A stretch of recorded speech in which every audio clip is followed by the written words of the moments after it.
Uric acid और गैंठिया।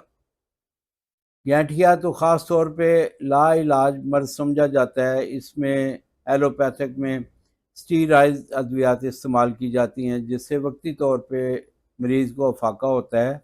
इसके लिए एक बूटी होती है कंडियारी डोडी, यानी कंडियारी बूटी बूटी जो है उसकी डोडियाँ लेनी है। वो कमोबेश 1 किलो, और 2 किलो पानी में उसको अच्छी तरह उबाल लें, फिर उसको छान कर पानी अलहदा कर लें। फिर 2 किलो सरसों का तेल लेके वो पानी उसमें डाल के उसको हल्की आंच पे पकाते रहें। जब झाग उसकी ख़त्म हो जाए तो आपका तेल तैयार है। ये गैंठिए के मरीज़ इसकी मालिश करें, यूरिक एसिड वाले मरीज़ इसकी मालिश करें, आम दर्दों के मरीज़ जिनका जिस्म दर्द करता रहता है, टांगें दर्द करती हैं, वो इसकी मालिश करें। इंशाल्लाह इन सब के लिए ये मुफीद तरीन दवाई है।